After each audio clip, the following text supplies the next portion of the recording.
10 दुचाकी व 4 मोबाईल चोराकडून हस्तगत. उपनगर पोलिसांची धडक कारवाई.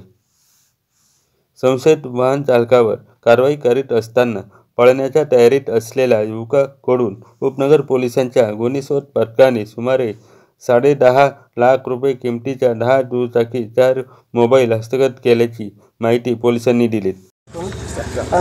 नाशिक शहर पोलीस आयुक्तालय हद्दीमध्ये दिवसेंदिवस मोटरसायकल चोरी आणि चेन स्नॅचिंगचे गुन्हे वाढत असल्याने माननीय श्री पोलीस आयुक्त संदीप कर्णिक साहेब यांच्या मार्गदर्शनाखाली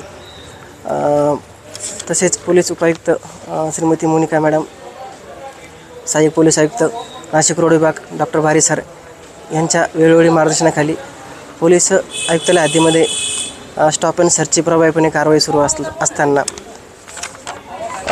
दिनांक 19/12/2024 रोजी आम्ही व आमचे पथक उपनगर पोलीस स्टेशन हद्दीमध्ये माननीय पोलीस निरीक्षक श्री सपकाळे साहेब यांच्या मार्गदर्शनाखाली स्टॉप अँड सर्चची कारवाई करत असताना पाल ढाबा येथे आमची टीम आणि आम्ही कारवाई करत होतो. त्यावेळेस आमच्यासोबत पोलीस हवालदार लखन, पोलीस हवालदार 332 शेख, तसेच जयंत शिंदे, सौरभ गवळी, गौरव गवळी असे सर्व अंमलदार कारवाई करत असताना एक पॅशन प्रो मोटरसायकलवर विना नंबरची गाडीवर एक इसम संशयितरित्या येताना दिसून आल्याने पोलीस हवालदार लखन यांनी त्याला अडवण्याचा प्रयत्न केला असता तो पळू लागला. त्यावेळेस त्यांनी मोठ्या शिताफीने त्याचा पाठलाग करून त्याला पकडले.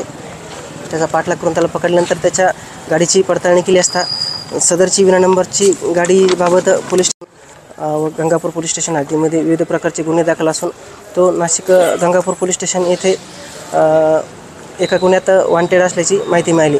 त्याचे संपूर्ण नाव अनिकेत पप्पू शार्दूल उर्फ अंड्या, राहणार गंगापूर असे असून त्याला आमच्याकडील दाखल गुन्ह्यामध्ये अटक करून अटकेदरम्यान त्याला अधिक कसोशीने त्याच्याकडे तपास केला असता त्यांनी नाशिक शहरमधील विविध पोलीस स्टेशन इथून वर्षभरामध्ये चोरी केलेल्या एकूण 10 गाड्या मिळून आल्या आहेत. AMP news Nashik. AMP चॅनलला सबस्क्राईब करा.